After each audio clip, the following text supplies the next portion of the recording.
महाभारत युद्ध में मृत्यु से ठीक पहले अभिमन्यु के कानों में महावीर कर्ण ने क्या कहा था। 16 वर्षीय अभिमन्यु ने महाभारत में महान कौरवों को कितनी बार हराया था और क्यों उन्होंने 16 साल की उम्र तक इस धरती पर रहने के लिए जन्म लिया था। नमस्कार प्रिय दर्शकों, पौराणिक जगत यूट्यूब चैनल पर एक और नए वीडियो में आपका स्वागत है। अभिमन्यु महाभारत के युद्ध में एक शक्तिशाली पात्र था। महान योद्धाओं में से एक पराक्रमी अभिमन्यु का नाम अवश्य रहता है। जिस उम्र में आज का युवा अच्छी तरह से ज्ञान नहीं होता, वहाँ अभिमन्यु ने 16 वर्ष की आयु में महाभारत के महान महारथियों को पराजित कर दिया था।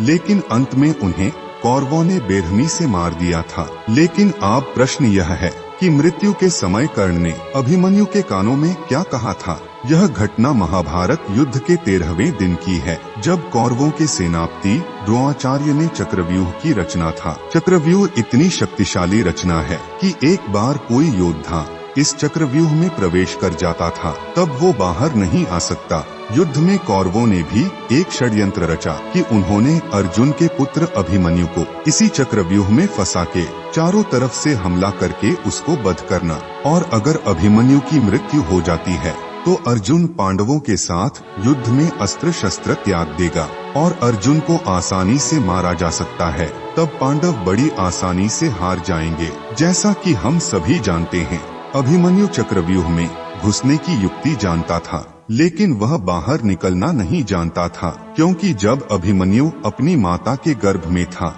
तब अभिमन्यु के पिता अर्जुन के द्वारा चक्रव्यूह में भेदने का रहस्य सीख गया था। लेकिन बाहर निकलने की तरकीब जानने से पहले ही उसकी माँ यानी सुभद्रा सो गई थी, जिसके कारण वह चक्रव्यूह से बाहर निकलने की तकनीक नहीं सीख पाए। युद्ध में अभिमन्यु चक्रव्यूह में प्रवेश करने के बाद उन्होंने न केवल गुरु द्रोणाचार्य को बल्कि कृतवर्मा, कृपाचार्य, दुर्योधन और कर्ण को भी हराया था। चक्रव्यूह में प्रवेश करके उन्होंने एक प्रकार तांडव मचा दिया। उन्होंने अपने पराक्रम से द्रोणाचार्य के धनुष को काट डाला। देखते ही देखते उन्होंने कर्ण पर 8 बाण, कृतवर्मा पर 5 बाण और शकुनी पर 22 बाणों प्रहार किया। यहाँ तक कि दुर्योधन, दुशासन और कृपाचार्य ने भी जब अभिमन्यु को देखा तब उनमें से किसी की भी उसके सामने जाने की हिम्मत नहीं हुई। इसके बीच दुर्योधन के पुत्र लक्ष्मण और अभिमन्यु का युद्ध हुआ, जहां अभिमन्यु ने एक घातक बाण चला के लक्ष्मण का सिर धड़ से अलग कर दिया। दुर्योधन अपने पुत्र की मृत्यु को देखकर क्रोधित होकर बोला कि हमें इस लड़के को सूर्यास्त से पहले मार देना चाहिए, नहीं तो वो सारे कौरव वंश का नाश कर देगा। अभिमन्यु एक ऐसा पराक्रमी योद्धा था जिसने 8 से अधिक योद्धाओं को एक साथ हराया था। अभिमन्यु का पराक्रम देखकर द्रोणाचार्य ने भी कर्ण से कहा कि इस बालक का धनुष उसके हाथ से अलग करना होगा। यदि उस बालक के हाथ में धनुष होगा तो सूर्यास्त से पूर्व ही कौरवों की समस्त सेना का नाश हो जाएगा।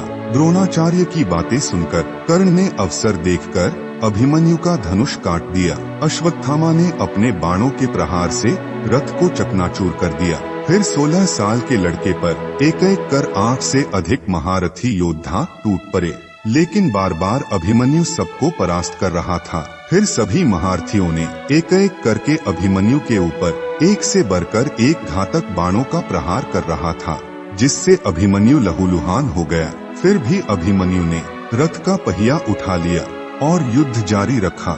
और उस समय महारथी कर्ण अभिमन्यु के सामने आए। वह अभिमन्यु के सामने गए और कहा, हे वीर अभिमन्यु, दुनिया के सबसे बड़े धनुर्धर होने का खिताब सिर्फ मेरे और अर्जुन के बीच था, परंतु आज तुमने जो पराक्रम दिखाया है उसको देख के मैं आश्चर्यचकित हूँ। तुमने सर्वश्रेष्ठ होने का ताज छीन लिया है पुत्र। अब दुनिया कहेगी कि इतने बड़े बड़े महारथियों ने मिलकर एक अकेले लड़के का वध किया है। अब सदा के लिए इस नर्क की दुनिया को छोड़कर स्वर्ग में अपना आसन ग्रहण करो पुत्र। ये कुछ ऐसे वाक्य थे जो कर्ण ने अभिमन्यु के कानों में बोले थे। तो दोस्तों, आज के वीडियो में बस इतना ही। अगर वीडियो अच्छा लगा तो वीडियो को एक लाइक और शेयर करना मत भूलिएगा।